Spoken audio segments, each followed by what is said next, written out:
Marcos, capítulo 1, do 29 ao 34, diz assim, irmãos: E saindo eles da sinagoga, foram com Tiago e João diretamente para a casa de Simão e André. A sogra de Simão achava-se acamada com febre, e logo lhe falaram a respeito dela. Então, aproximando-se, tomou-a pela mão, e a febre a deixou, passando ela a servi-los. À tarde, ao cair do sol, trouxeram a Jesus todos os enfermos e endemoniados. Toda a cidade estava reunida à porta, e ele curou muitos doentes de toda sorte de enfermidades. Também expeliu muitos demônios, não lhes permitindo que falassem, porque sabiam quem ele era. Vamos orar, irmãos. Senhor Deus, muito obrigado pela tua palavra, que vai ser explicada, Pai, nesse momento e aplicada ao coração da tua igreja. Ó Deus, mas nada podemos sem o Senhor. Que o Senhor possa nos dar o entendimento, nos ajudar a compreender a tua palavra, Senhor, guardá-la em nosso coração e praticá-la na nossa vida. Que nós possamos prestar bastante atenção na pregação para sermos então beneficiados por ti, ó Deus, que falará nesse momento aos nossos corações, em nome de Jesus. Amém.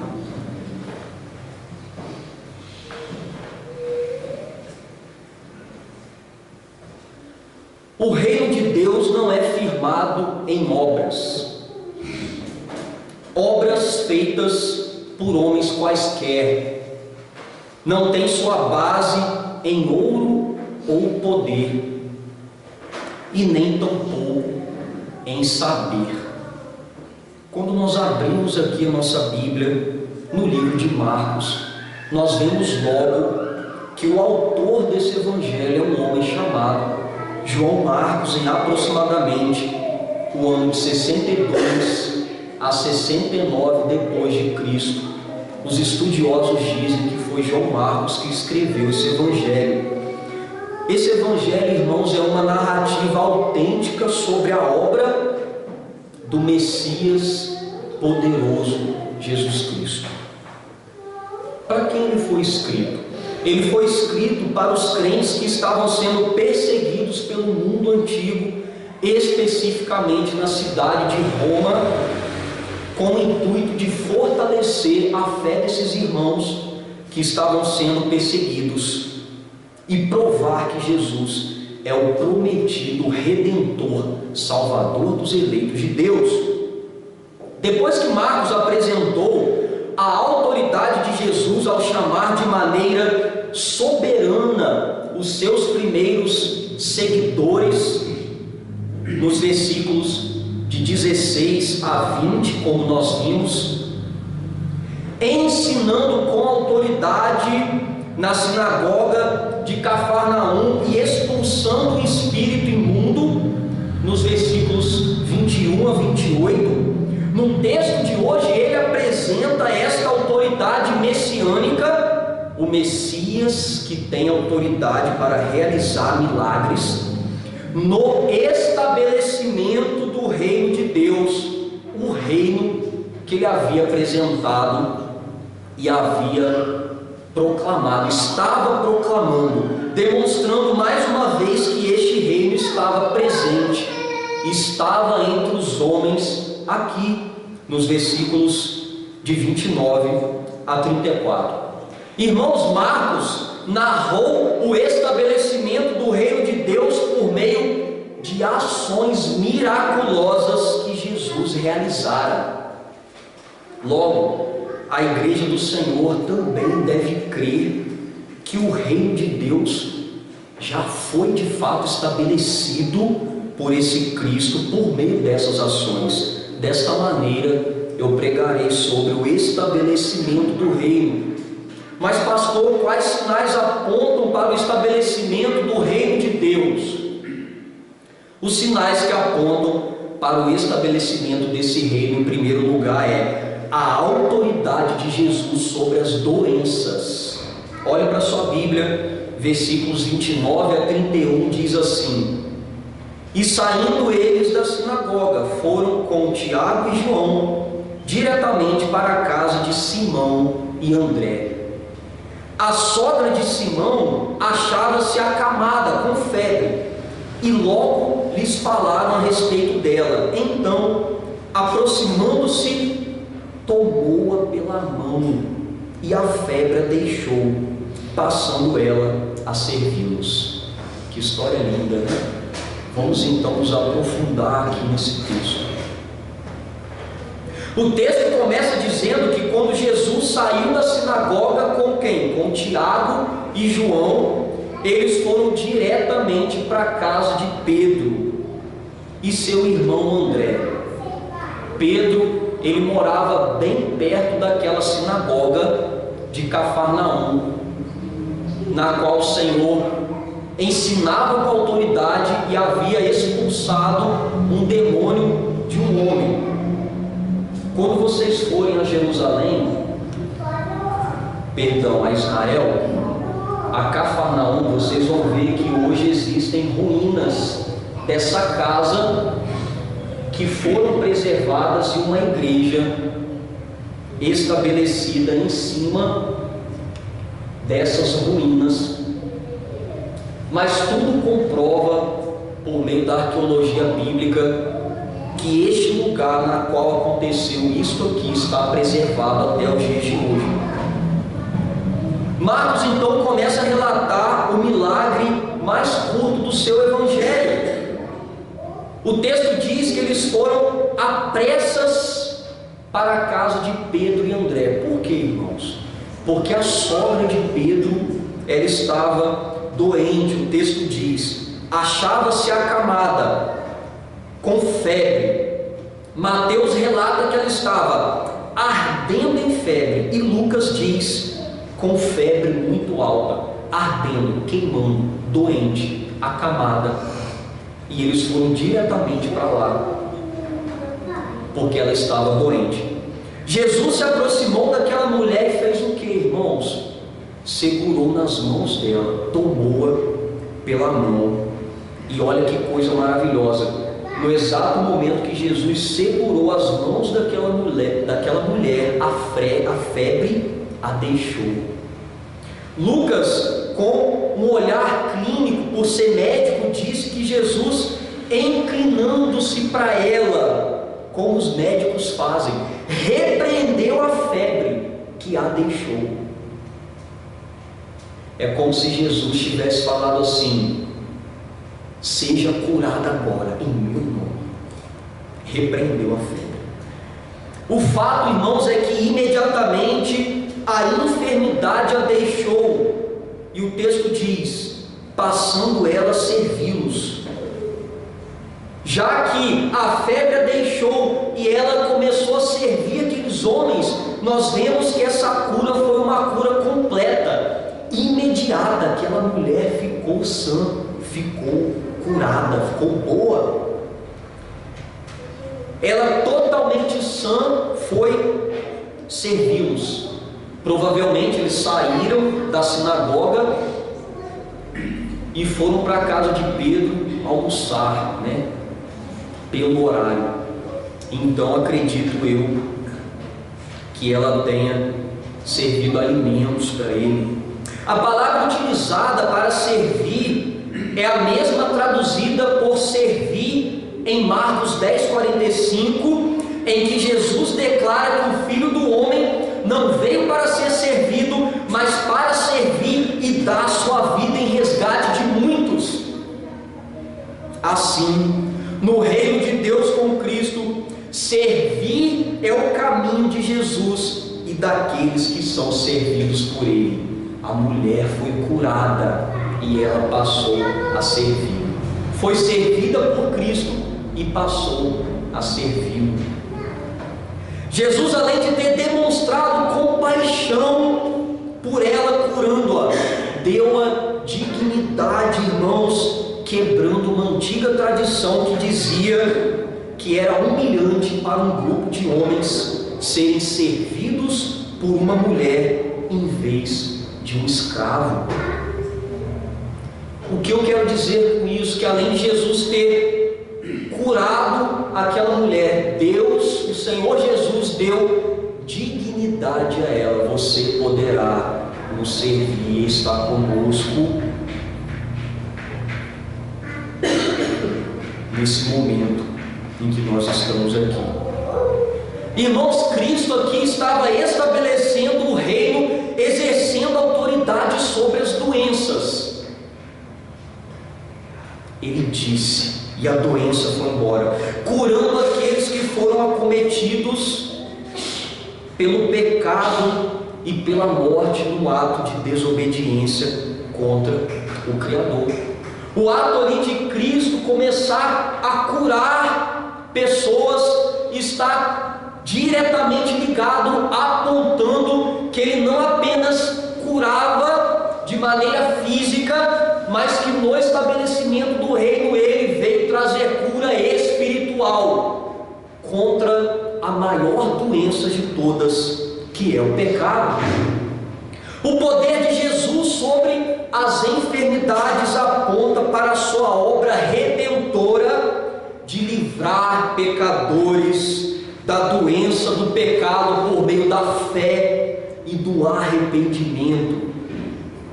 É por isso que o texto paralelo lá no outro evangelho, em Mateus 8,17, cita o profeta Isaías, que diz assim: Ele mesmo tomou as nossas enfermidades e carregou com as nossas doenças. Isaías 53:4. Jesus, quando foi pregado na cruz, Ele tomou sobre si os nossos pecados, as nossas mazelas, as nossas doenças, e quando Ele morreu, Ele levou esses pecados sobre Ele, vencendo a morte, imputando, atribuindo justiça a todos aqueles que creem. Ele levou todos os nossos pecados, as nossas doenças. O Senhor Jesus, em sua morte sacrificial na cruz do Calvário, foi enfermado em nosso lugar e levou sobre si a lepra do pecado que nos assolava, irmãos, para que nós hoje pudéssemos servir de maneira sã, livre, nos regozijando, nos alegrando em tão gloriosa salvação. Nós fomos curados da lepra do pecado para a liberdade e para a vida, vida em abundância. Irmãos, além da autoridade de Jesus sobre as doenças, apontar para o estabelecimento do reino, quais sinais apontam para o estabelecimento deste reino? Em segundo e último lugar, o segredo acerca de sua messianidade. Nós vamos ver aqui que quando Cristo nesse momento estava realizando essas maravilhas, Ele pediu o segredo, e isso aponta para o estabelecimento do reino. O texto vai explicar, versículos de número 32 a 34, por favor, olhe para a sua Bíblia. Está escrito assim: à tarde, ao cair do sol, trouxeram a Jesus todos os enfermos e endemoniados. Toda a cidade estava reunida à porta, e Ele curou muitos doentes de toda sorte de enfermidades. Também expeliu muitos demônios, não lhes permitindo que falassem, porque sabiam quem Ele era. Que fato curioso, né? Marcos inicia relatando, dizendo: à tarde, ao cair do sol, trouxeram a Jesus todos os enfermos e endemoniados. O povo que ficou sabendo, irmãos, dos milagres que Jesus estava operando, começou a levar os enfermos, seu Lúcio, lá na casa de Pedro, e endemoniados. E eles faziam isso à tarde, e como diz Lucas, ao pôr do sol. Eles levaram após o pôr do sol. Por quê, irmãos? No entardecer, porque esse dia era um dia de sábado, e o judeu, como era legalista, ele cumpria piamente, completamente essa lei sabática de não carregar peso no sábado, de não se esforçar no sábado. Eles carregavam os enfermos e endemoniados após o pôr do sol, que é quando virava o dia, e eles não carregavam as pessoas nem mesmo para o bem do outro no dia do sábado. O texto diz que levaram todos, Mateus diz que levaram muitos, e Lucas, todos os que tinham enfermos de diferentes moléstias, pessoas leprosas, irmãos, tendo a sua pele corroída pelo que hoje nós conhecemos como hanseníase, a pele apodrecendo, pessoas surdas, mudas, doentes, e também pessoas possessas, possuídas por espíritos imundos. Eles levaram até a casa de Pedro, porque Jesus estava lá. A compaixão que Jesus demonstrou pela sogra de Pedro é agora estendida às multidões. Jesus demonstra misericórdia para com os excluídos, mulheres, leprosos, doentes, endemoniados. Alguns estudiosos dizem que espíritos imundos não existem. Quando a Bíblia relata isso no passado, eles queriam dizer que essas pessoas estavam tendo um tipo de transtorno mental. E como eles não conheciam profundamente a medicina, eles diziam, escreviam que essas pessoas estavam possuídas. Porém, Marcos aqui deixa bem claro: eles levaram pessoas doentes e pessoas endemoniadas. São coisas distintas, irmãos. O versículo 33 diz que toda a cidade estava reunida à porta. Imagina, muitas pessoas. E o 34 diz que ele curou muitos doentes de toda sorte de enfermidades. E Mateus diz que ele meramente com a palavra expeliu os espíritos e curou todos os que estavam doentes, pelo poder da palavra. A autoridade dele sobre as doenças. E Lucas escreveu: ele os curava impondo a mão sobre eles. Jesus ia impondo, eles iam sendo curados. Jesus ia colocando a mão sobre eles, os espíritos malignos iam sendo expulsos. Jesus curou muitos doentes. Alguns evangelhos dizem muitos, outros dizem todos. Isso não é uma contradição, porque o termo muitos, com sentido hebraico, significa de toda a comunidade. Esse muitos aqui significa toda a comunidade. Então muitos e todos querem dizer basicamente a mesma coisa. Aquela comunidade que estava enferma foi curada pelo nosso Senhor. E o texto termina com o que a teologia chama de segredo messiânico. Ele curava, ele operava e pedia para que os demônios não falassem nada. Marcos diz que Jesus expeliu muitos demônios, não lhes permitindo que falassem, porque sabiam quem ele era. Lucas diz que Jesus os repreendia para que não falassem, pois sabiam que ele era o Cristo, o Messias. Irmãos, se Jesus estava pregando o evangelho do reino e operando maravilhas, por que ele queria manter segredo? Por quê? Porque Jesus não queria que os demônios dissessem a todos que ele era o Messias prometido, o Filho de Deus, porque ele queria segredo, não apenas nessa ocasião, mas em outras também. Em primeiro lugar, Jesus sabia que o povo de Israel esperava um Messias guerreiro. Em primeiro lugar, contudo, o Filho de Deus se manifestou não para livrar Israel dos seus inimigos terrenos, mas se manifestou para destruir as obras do diabo. 1 João 3,8.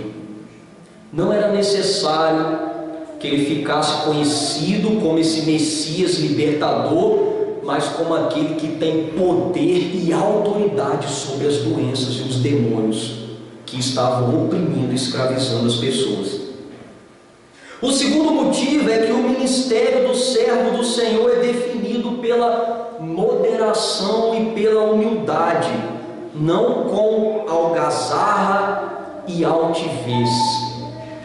Ele não queria chamar a atenção, ele não queria fazer um grande estrondo, estardalhaço, como profetizou Isaías: não quebrará o caniço rachado. Isaías 42, versículo 3.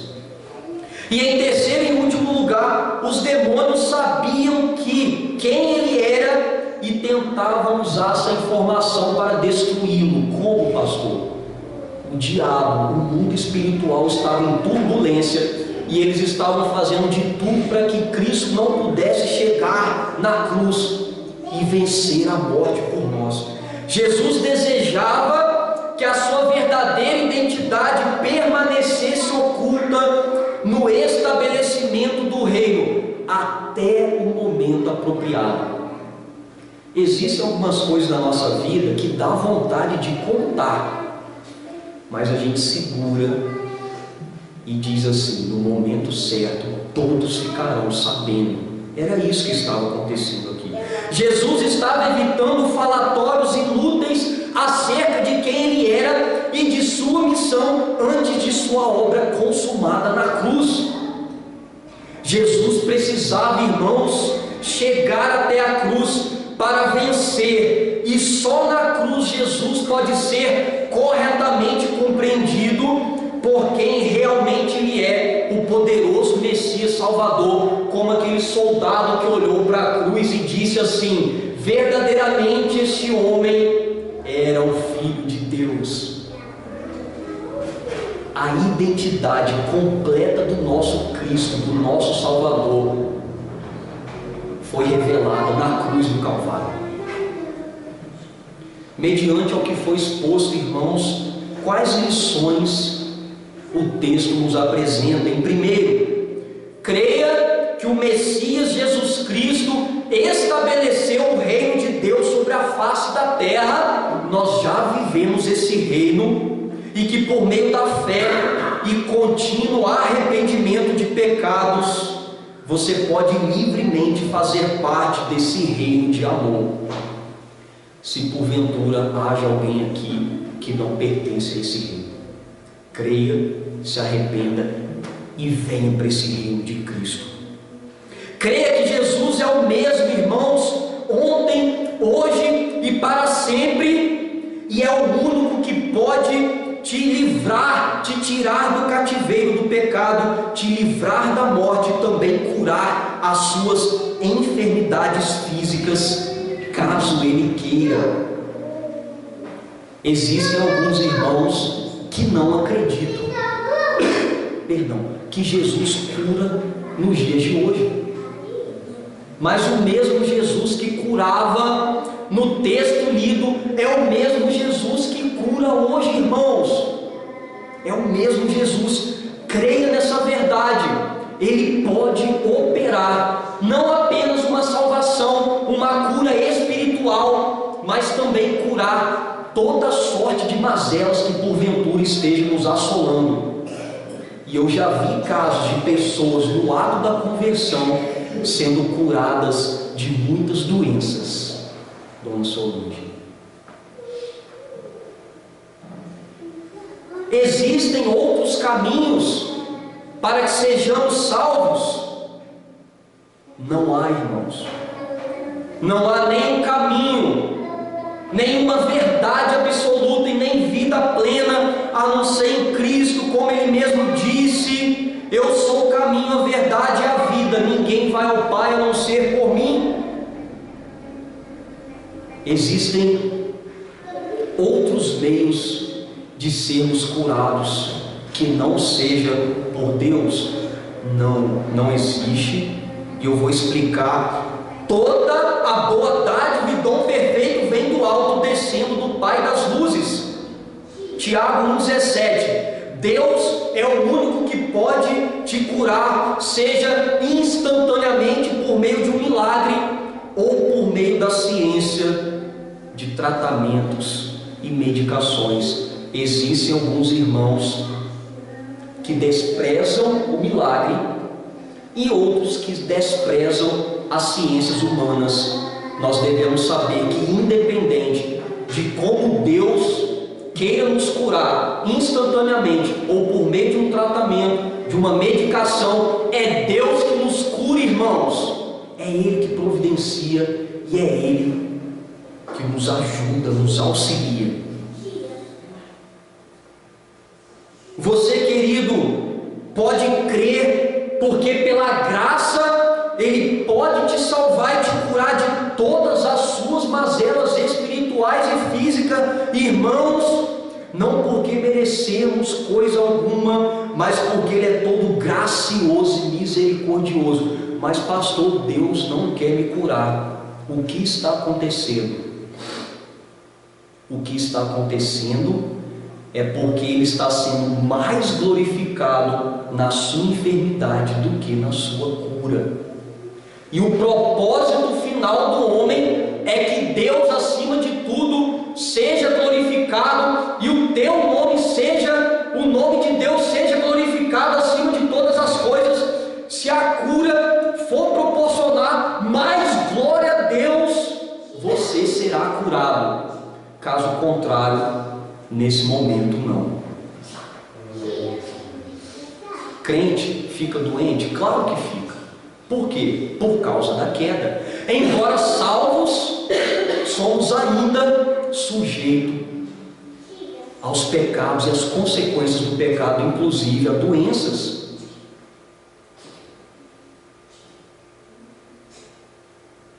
Em quarto, irmãos, você pode ir até Cristo, clamar e orar, não só por salvação, mas também por cura.